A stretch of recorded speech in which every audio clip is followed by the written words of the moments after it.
Hey guys, I hope you're having a really good day and are ready to digest this message that I have in terms of mental transmutation that is also going to take into account several other topics and factors that are important to put into context everything that we are. And you will see that I usually go around the three existential questions, which are: who am I, what is this world, and what's my purpose?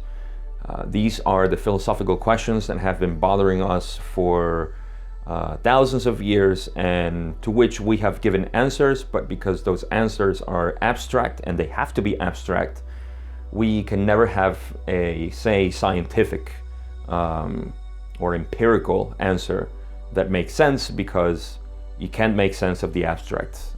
You can't make logic out of the illogic. That's just violating the principle of polarity.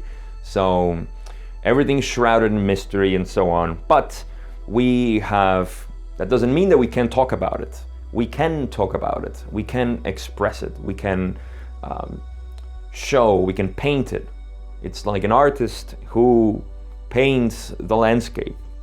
It's not the landscape, but it's a pretty good impression of it.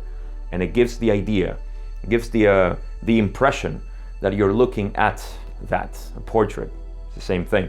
So when we describe this, and this is why poetry, or something similar to poetry, that's why philosophy is so poetic in its own right, because it uses these languages of metaphors and analogies and so on to describe something so it can click the idea. And so that's what I'm trying to do here with this message and the factors, like I said, that describe who we are, what's our purpose, and so on. So without me getting too much into a long introduction, which I usually do, there's first one concept that we need to talk about. And I think this is like kindergarten for seekers. This is first grade, kindergarten, doesn't matter. It's the first lesson that we should all go through, and is the question of who you are. Who am I? That is the question that we should always explore, and we should always try to seek for self-centering, for us to realize what it is, because what we are is what it is. And so this video is not to talk about that.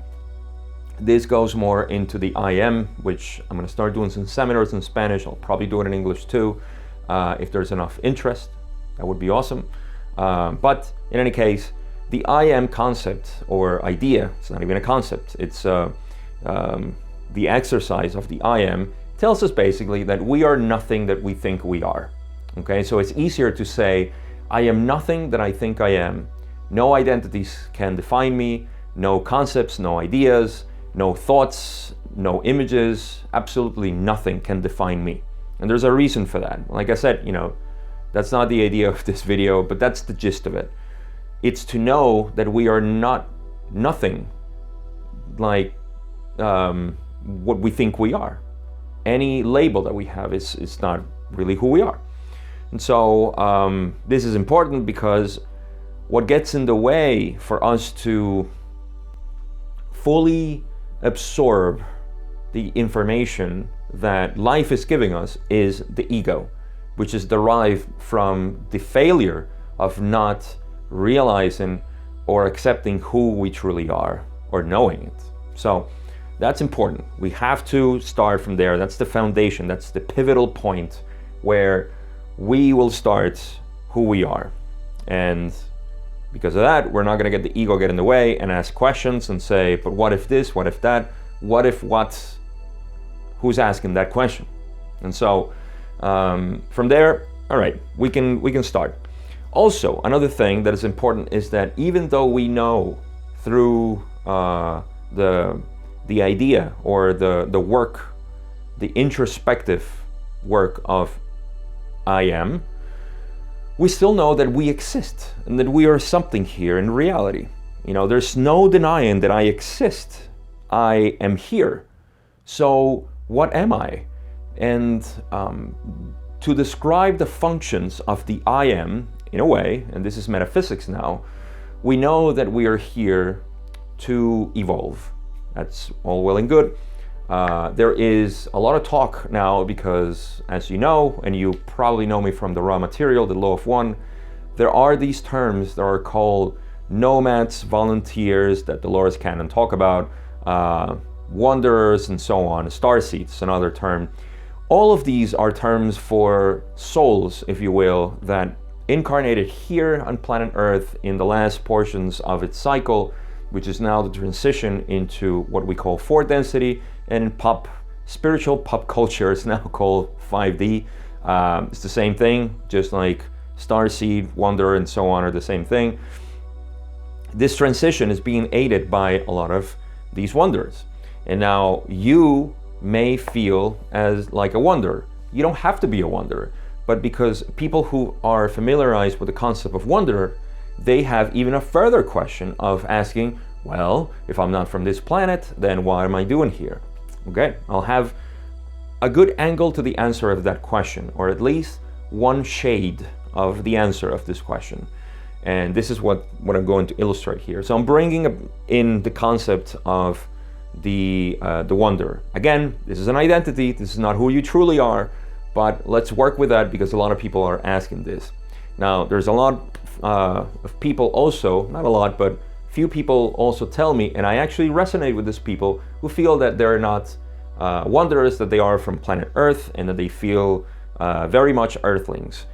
That is also great. It doesn't make you less or more than anybody who may believe is a wanderer, in the same way a wanderer doesn't believe or shouldn't believe. That would be egoic. That would be believing an identity. And so you can see the mix of things. So I'm trying to be thorough here, just to say there's no special character. There are things that may be of aid to know what is your origin. In any case, that's not relevant to what I'm going to talk about here, but it does bring the important point, and that's why I'm summoning here, that there is a sort of work that people who are, regardless of their origin, they're here to help. They're here to do something. This is what is, it's called in Buddhism, a Bodhisattva. A Bodhisattva is, in essence, somebody who was enlightened and came back to essentially help the people, help others to be enlightened. And their purpose is to not leave the octave, what we call the octave of existence, until everybody has been liberated. That's the word, not saved, liberated. And so bodhisattvas, everybody's a bodhisattva who is into this, whether they're from Earth, from Maldek, Mars, Pleiades, Sirius, Andromeda, I don't know, whatever, doesn't matter. We're all the same. So that all brings us together to say anybody who is awake in the direction of spiritual evolution and is thirsty for this knowledge. I mean, you're probably one of the few that watches this channel, which were not many, but I'm always happy to just make videos for one person. I don't care. So you are definitely interested in this stuff. So the question is, okay, what do I do? I kind of know my origins, so I don't need to know my origins, but I know that I'm here to do something. This is where we're going to get into transmutation, mental transmutation, which is the true alchemy that is talked about in ancient texts and so on. This is the real alchemy. Now, we now know that we're not a person. Okay, the word person is also comes from character, persona. It's the same thing. So we're not a person. We don't have an identity. We're simply a being. And a being, the same word says, is I am being. I am being. I'm just simply being. Okay? So what is the purpose of a being? Which is aware that there is more than the animal life and survival of the fittest and so on. We are transcending from the lower chakras, the lower energy centers that tells us that we are simply animals, or casual humans who develop consciousness, and the whole story. So this being has its purpose to exist. To exist is probably not a right word, but just to be. You are. And when you are, and you say, okay, I'm here, so what's this all about? You see that it's inevitable that you are going to have experiences. Hey, that's the purpose of it. The purpose of being is to have experiences. Not to seek experiences, to have them. You don't seek them. When you seek, you don't find. So what you're seeking, it's already in you. So all these experiences are coming to you. They're just coming naturally to you. And these depend on your environment. I'm just gonna draw this in a form of wavy energy that's coming to you, because everything is energy, and situations, events, people, etc., they're all coming to you and they exist around you. Okay? It's not like they're coming all the time. They're the same people you hang out with, that you talk to, the same events that you assist to, the same videos that you watch, and so on. All of these are experiences that are coming your way, and you are a receptor. You have a heart, which is the receptor for everything. It's magnetic. It absorbs everything, and everything comes to the heart. So your experiences are being received here. You are a receptor of experience, okay? This, again, depends on your environment, your the people that you talk to, your family, and everything else. You exist for the purpose, or this is another thing to put in mind. We are all one on this planet. Much like a neuron is not alone. A neuron by itself doesn't do anything. It needs to transfer information to other neurons, and that's what it creates, the clicks of neurons that are assisting the passage of information in a more coherent way. And there is unison. When these are working harmoniously, then you have patterns in the brain that are harmonious, they are stable.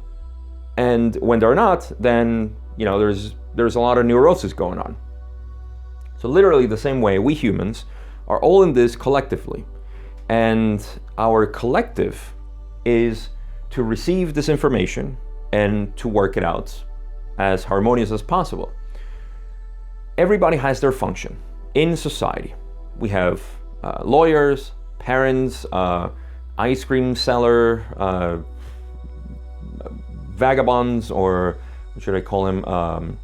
People who live in the streets, homeless people, doesn't matter. We have all kinds of people, which is the earth itself and all its neurons. And all of these neurons are trying to work together. That is the purpose. That is the evolution. Whether that be in the positive or the negative, we're trying to work together. You can see that the negatives are a lot more cohesive in their structure because they know how to work together and they know how to create structures and hierarchies so they can work and have a productive existence. Whereas the positives, of course, they're a lot more, shall I say, divided. And that's, of course, part of the game that we play with the negatives, and so on. You can see this, being played. But the point is that we are to create a cohesive reality altogether. Now, I know this brings, the neurosis that, the negatives are destroying our planet. We can't do anything about it. We've been doing it for thousands of years and so on. Well, I'm sorry. I don't subscribe to that because I simply know in my heart, and I just know this, that we are not transcending into a negative planet. That is out of the question already. We have taken the leap into a positive transition. In positive, I don't mean Pacific, because it's going to get hectic. That's why fasten your seatbelts. It's going to get fun for the next 10 years or so. But there exists this energy shift. I think that's the right phrase. The energy shift that people are feeling now. That's why a lot of people are into this new age, the new spirituality, and we're learning all this stuff, and we're trying to fit in with all that because we just feel the need to do it. That's part of the energy transition that's happening, and if you watch me in the Law of One, you should know that that's the 4D energies that are coming in. So in any case, the point, because I'm going off track here, is that we are receiving information. We are here with a purpose. we are here to absorb this energy. And this particular energy is defined, like I said, by your environment and the people and so on, and that you can't change, because you're here to actually receive all this and transmute it. Now, what's the point of all this? Is that as a receptor, you're also an emitter. The heart receives, the throat emits. Throat chakra. We're talking about the mind, the blue-green energy center that Ra calls it, or the Chinese call Shin, the mind heart, or the heart mind. I always get my words reversed because of Spanish. I'm blaming Spanish. I just can't, stick them together sometimes. So the heart mind does this, and it emits. And now you see, I'm trying to play clever here with the colors so you can see that, I don't know, these are just random. We can put all kinds of colors here because we're talking about the spectrum of energies, and all of this is being received by the heart, and we either recycle it in the same fashion. And this is where you see the pragmatic point here is to see this as, I don't know, anger. I'll give you the reason why I actually was stimulated to create this video is because I had a conversation with somebody who brought me back memories from my past, from childhood, and it was the same stimulus because of our association and our relationship that I used to get triggered in a certain way, and it was always like, this is how I react to this. And I would simply recycle the same experience, and I would go into cycles and loops. Over time, could pass, it could be years, could be months, they just kept coming because I was in denial of accepting this experience in a higher consciousness, and I would always just recycle it. Now, something that just happened, and I didn't do it consciously, is that I started feeling different, but I recognized that it was the same stimulus. So the same experience and energy was coming to me, again, the environment, the people, family, friends, etc. They're coming to me, and now as I emit it again, and I just do it naturally because I just can't react in the same way, I realize that something changed. And that is what it's called transmutation. You do this naturally because your perception has gone a notch higher. Now, I'm not saying that everything is transmuted. Not in my case. Some people may do it, and some people certainly do it. But that's the point. The point is to know that these experiences are coming here for you to have a sort of transmutation to them, because that is what the mind does. Perception changes everything. So this happened to me, and I just noticed it, and I said, this is the purpose of everything. This is why we change perception, because when we vibrate at a higher frequency, that's why, in the lingo that we hear in spiritual communities and so on, they tell you keep vibrating high, only high frequencies and so on. I'm not sure if people know what they're talking about there. I'm not sure if I know what I'm talking about here. But I think this is a better description of what that means, which is just by your being in general, vibrating at a higher frequency, which means just a higher consciousness, which by default just means that your perception is much broader, then you are able to do this naturally. It's not an act of intellect. It's not an act of effort. This is the effortless Wu Wei in Chinese Taoism. We have no effort.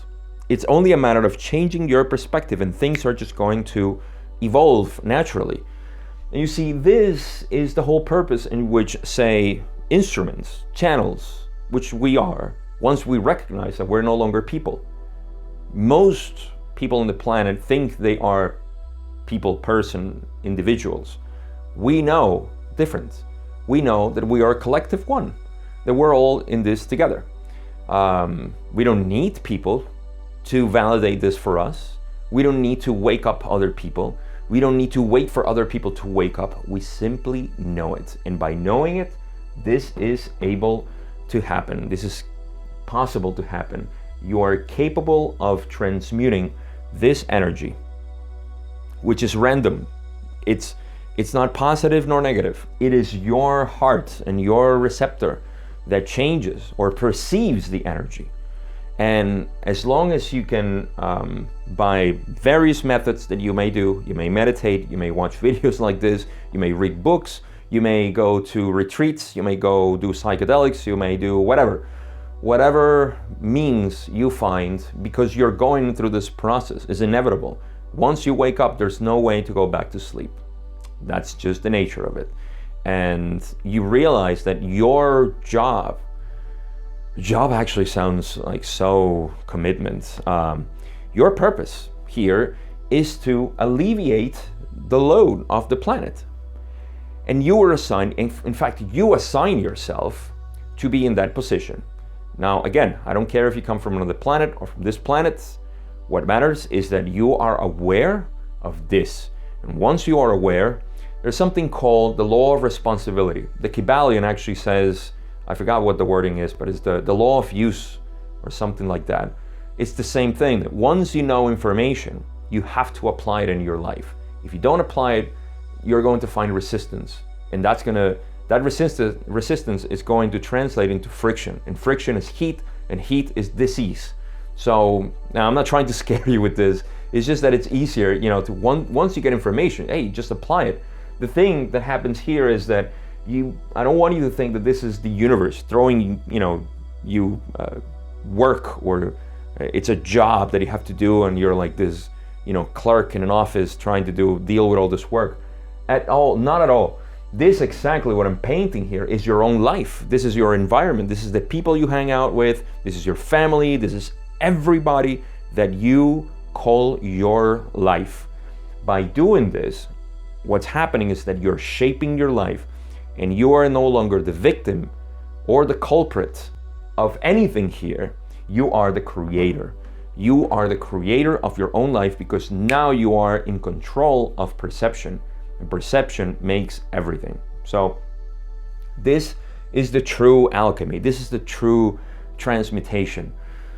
This is the reason we're here. In fact, it is such an amazing thing to know this, because as you know this and you get deeper into this, I wish I could inculcate this to more people, but that's just, an ego-driven idea.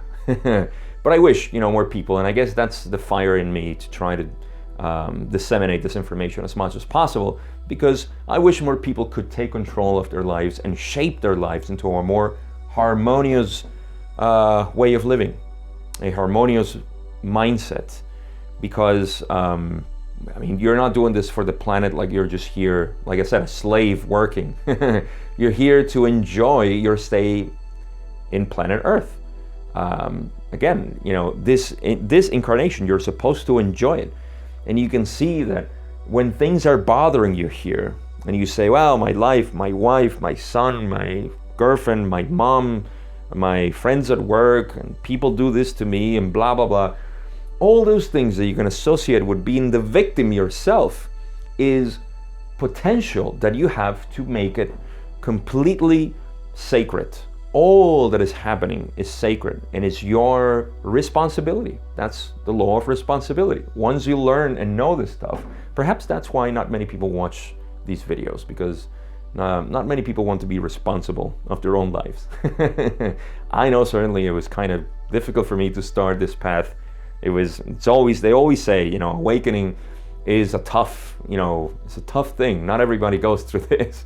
It's tough, it's you just have to throw away everything. And then you're left with who you are, which is nothing. And by being nothing, you can be everything. So again, I hope this made sense.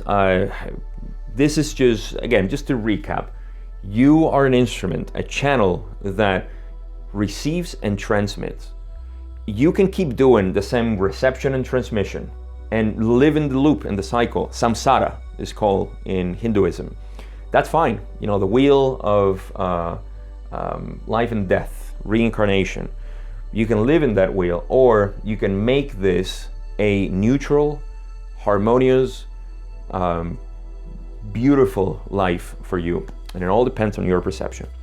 So again, hope that made sense. Thank you so much for not watching the video or me, but for simply being open to this knowledge, being open to expanding yourself, and by transmuting your own reality. So I hope this will help with that work, and I have nothing else to say, but remember, we are a collective. We all think together. We're all going through this transition together. That's just the evolution of our planet and humanity in general. And I'm just glad that you're here with me, because we're few, but hey, somebody's got to start this, right? So that's it. Thank you. Love you. I'll see you in the next video.